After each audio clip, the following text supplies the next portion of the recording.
Baik, Assalamualaikum warahmatullahi wabarakatuh.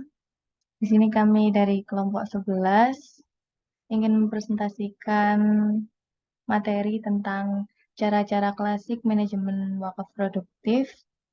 Dan di sini ada saya sendiri, Dinda Safira Nurlita, dan rekan saya, Faris Ilham Al-Mustaqim. Di sini kami akan membahas tentang perwakafan dalam berbagai agama, perwakafan zaman Nabi, perwakafan era dinasti-dinasti Islam, dan dinamika perwakafan di Indonesia. Perwakafan dalam berbagai agama. Sebelum kita mengkaji perwakafan dalam Islam terlebih dahulu, melihat dari praktek perwakafan agama-agama sebelumnya, agama Islam ini kan sebagai agama penyempurna dari agama sebelumnya. Salah satu contoh ajaran agama terdahulu yaitu di mana agama dulu juga mengajarkan bersedekah. Bukan hanya ciri khas dari agama Islam saja, tetapi terdapat pula dalam agama-agama lain. Agama Hindu memberi motivasi pemeluknya untuk bersedekah untuk mewujudkan kesejahteraan sosial. Agama Buddha menekankan kegunaan memberi kepada sesama untuk keadilan sosial. Doktrin kasih sayang terhadap sesama manusia dalam agama Kristen juga sangat kuat dan agama Yahudi juga telah ada ajaran sedekah juga. Dalam konteks wakaf Al-Kaibisi 2004, beranggapan bahwa wakaf ini telah muncul sebelum masa Nabi. Misalnya pada masa Fir'aun di Mesir, masyarakat telah mengenal praktek wakaf. Bentuknya adalah berupa tanah pertanian diwakafkan oleh penguasa dan orang-orang kaya yang dimanfaatkan untuk bercocok tanam. Sedangkan hasilnya digunakan untuk kemaslahatan umat. Selanjutnya yaitu perwakafan pada zaman Nabi Muhammad SAW. Sejarah perwakafan dalam Islam bersamaan dengan periode kerasulan Nabi SAW ketika berada di Madinah. Perwakafan zaman Nabi ini dapat kita ketahui melalui sumber pokok hukum Islam yaitu pada Al-Quran dan Hadis. Dan keduanya ini merupakan saksi sejarah yang tidak dapat terbantahkan keabsahannya. Perwakafan zaman Nabi ini pada Al-Quran yaitu masuk dalam surat Al-Imran ayat 92 dan surat Al-Hajj ayat 77. Di salah satunya yaitu di surat Al-Imran ayat 92, penafsiran dari ayat 92 surat Al-Imran ini yaitu ulama beragam seperti At-Tabiri mengartikan kebaikan sebagai bentuk kebaikan yang selalu diharapkan dengan banyak ibadah dan taat kepada Allah Subhanahu wa taala sebagai bekal untuk masuk surga dan dijauhkan dari siksa neraka. Kebaikan itu dapat dicapai jika ia menyedekahkan sebagian rezekinya yang dicintai di jalan Allah.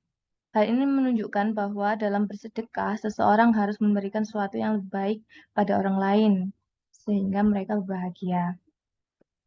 Dan kedua, dalam hadis Nabi Muhammad, yaitu ada pada riwayat Muslim, Al-Bukhari, Abi Daud, riwayat Al-Baihaqi, Asy-Syaukani, riwayat An-Nasa'i, riwayat Al-Bukhari, dan salah satunya di riwayat Muslim, di mana menjelaskan bahwa apabila seseorang meninggal dunia, maka terputus amalnya, kecuali 3 hal, yaitu sedekah jariah, ilmu yang bermanfaat, dan anak soleh yang mendoakan orang tuanya. Hadis tersebut dapat disimpulkan bahwa perbuatan orang yang sudah meninggal dunia telah putus amalnya kecuali 3 masalah, yaitu pahala sedekah jariah, yang terus-menerus mengalir pahalanya, pahala ilmu yang bermanfaat yang diajarkan pada orang lain. Dan yang ketiga, doa anak soleh pada orang tuanya yang telah meninggal dunia.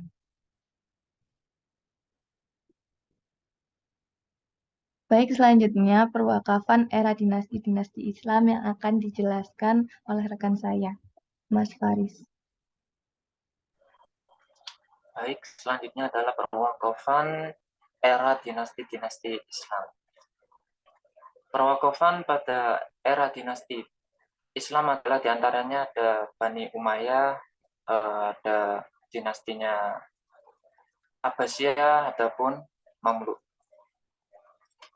Jadi perwakafan pada era dinasti Bani Umayyah telah mengalami dinamika, sebab periode ini merupakan transmisi atau ittisal dari periode sahabat di mana gerakan wakaf tetap berlangsung. Menurut Abu Zahra, beranggapan bahwa wakaf telah dipraktikkan pada zaman kerajaan Bani Umayyah di Mesir dan Syam dan sebagian daerah-daerah penaklukan Islam. Adapun jenis wakafnya adalah tanah, bangunan, dan kebun-kebun. Untuk mengembangkan perwakafan, mereka telah membentuk pengurus wakaf secara resmi, sebagaimana dilakukan oleh Khalifah Hisham ibnu Abdul Al-Malik yang telah mengukuhkan jabatan khusus bagi pengurus harta wakaf.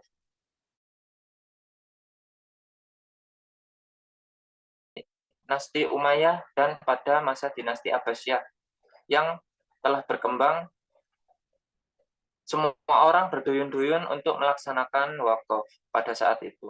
Adapun bentuk perkembangannya adalah objek wakaf tidak hanya untuk orang-orang fakir dan miskin saja, tetapi wakaf menjadi modal untuk membangun lembaga pendidikan, membangun perpustakaan sebagai sarana pembelajaran, dan membayar gaji para staf dari lembaga pendidikan tersebut. Adapun gaji para guru dan beasiswa untuk para siswa dan juga mahasiswa. Respon positif masyarakat terhadap pelaksanaan wakaf telah menarik perhatian negara untuk mengatur pengelolaan wakaf sebagai sektor untuk membangun solidaritas sosial dan ekonomi masyarakat. Adapun contoh lainnya adalah ketika sahabat Shalahuddin Al-Ayyubi, tentunya kita semua kenal ya Shalahuddin Al-Ayyubi, yaitu Panglima perang. Shalahuddin Al-Ayyubi ini banyak mewakafkan lahan milik negara untuk kegiatan pendidikan, seperti mewakafkan beberapa desa untuk pengembangan madrasah mazhab Asy-Syafi'iyah, madrasah Al-Malikiyah, dan madrasah mazhab Al-Hanafiyah dengan dana melalui model atau sistem mewakafkan kebun dan lahan pertanian. Lalu adapun selanjutnya adalah perkembangan wakaf pada masa dinasti Mamluk. Pada dinasti ini, perkembangan wakaf sangat pesat dan variatif. Akibatnya, segala sesuatu yang dapat diambil manfaatnya, itu boleh diwakafkan. Bentuk wakafnya adalah tanah pertanian dan pembangunan, seperti gedung perkantoran, penginapan, dan tempat belajar. Next.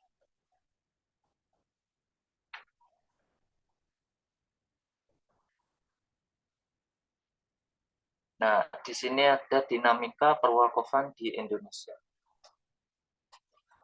Kita mulai dulu di perwakafan sebelum kemerdekaan Republik Indonesia. Dinamika praktik yang mirip dengan wakaf telah dilakukan sebelum Islam datang ke Indonesia ya teman-teman. Seperti Huma Serang di Banten.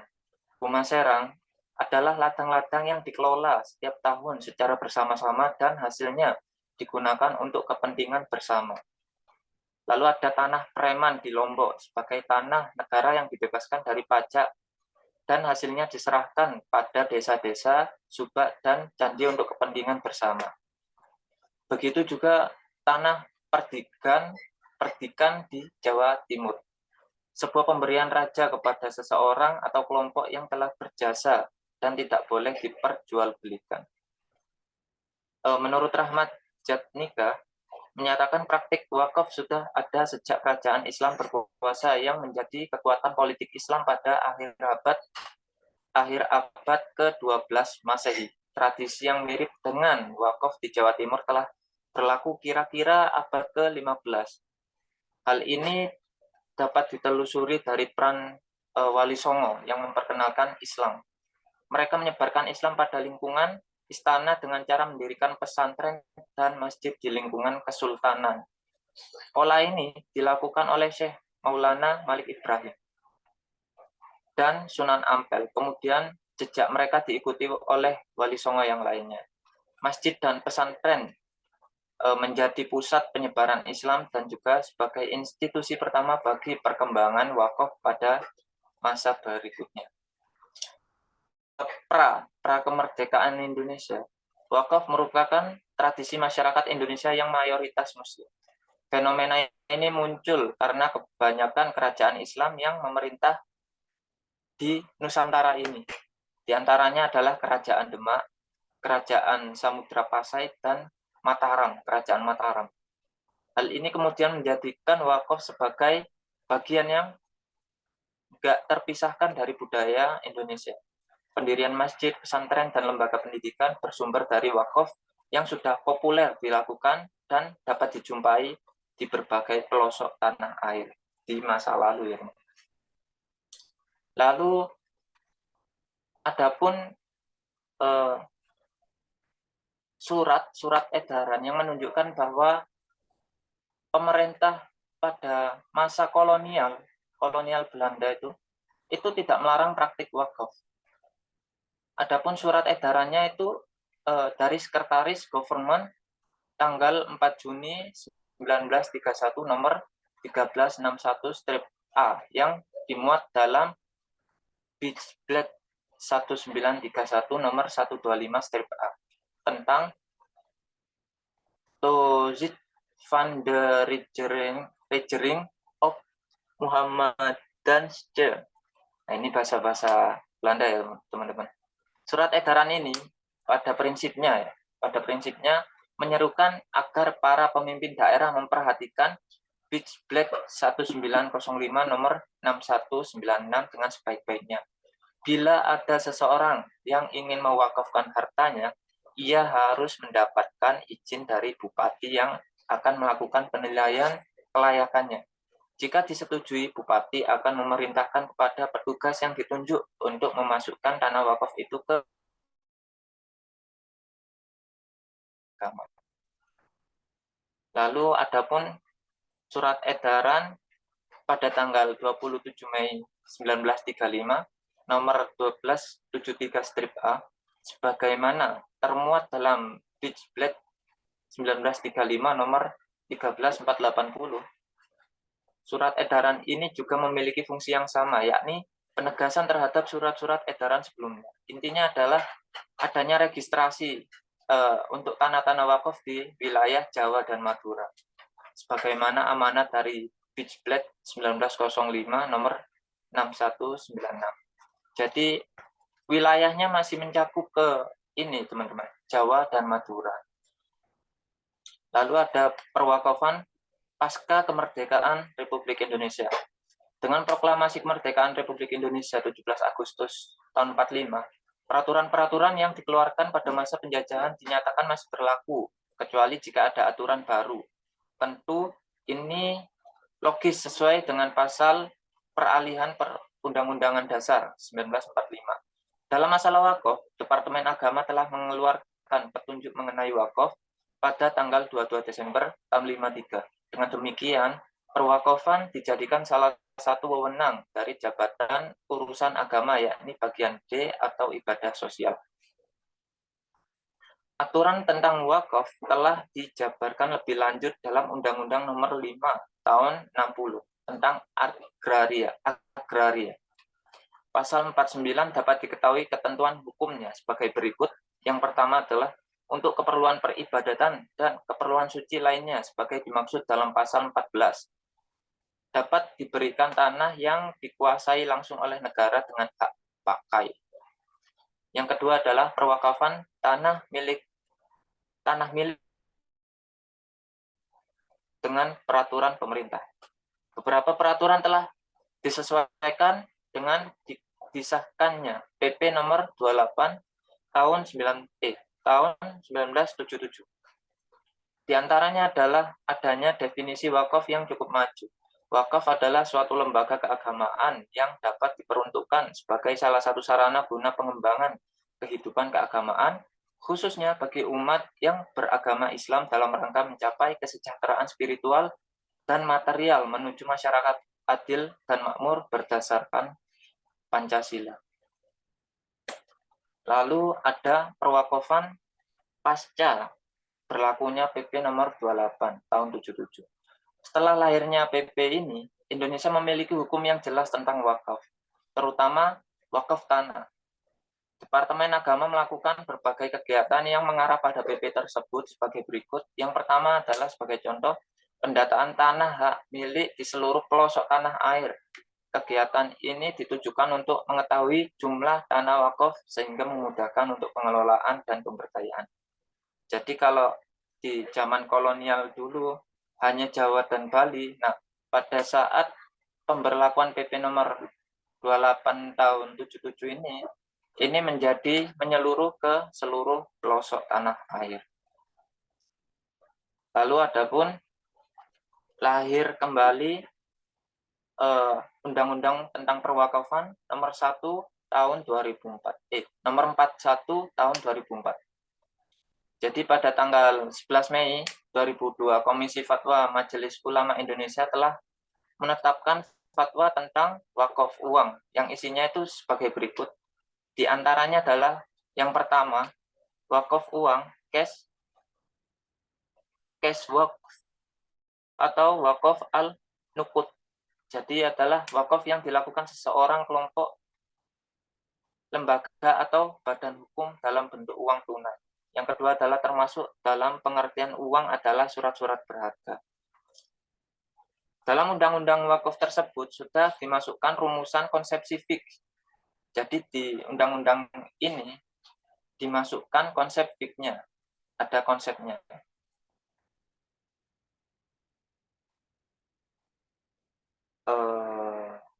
Lalu konsep-konsep fik yang dimasukkan adalah diantaranya adalah sigot, ikrar, wakaf, baik untuk benda tidak bergerak maupun benda bergerak seperti uang dan saham. Kewajiban dan hak nazir wakaf dan lain-lain yang menunjang pengelolaan wakaf produktif. Jadi ada fiknya di undang-undang yang lebih baru itu.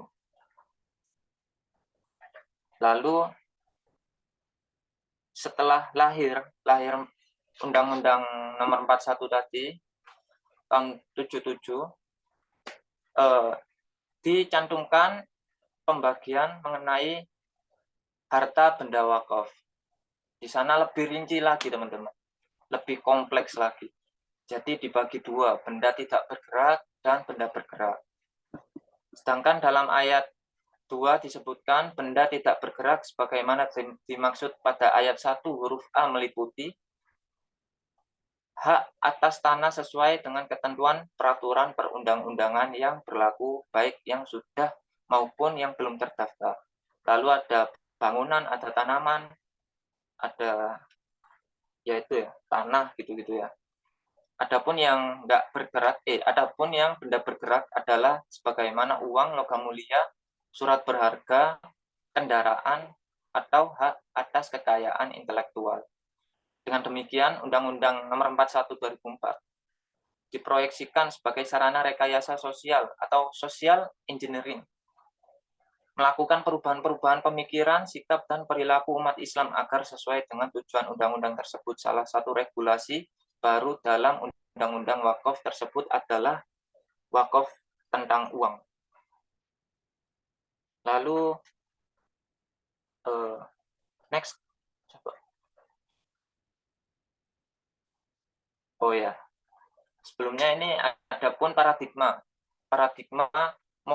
makosid asyariah menunjukkan cara klasik dalam manajemen zakat, yakni ada wakaf dan hifz ad-din, yaitu pembangunan, perawatan masjid dan sekolah-sekolah diniyah atau pondok pesantren. Salah satu bukti ada relasi yang kuat antara wakaf dengan tujuan-tujuan syariah adalah wakaf yang ditunaikan untuk pengelolaan masjid. Ini adalah gambaran-gambaran cara klasiknya ya teman-teman. Masjid yang difungsikan sebagai tempat ibadah adalah tempat sentral umat Islam melaksanakan kewajiban agama. Adapun selanjutnya adalah contoh yang lain, ada wakaf dan hifz an-nafs.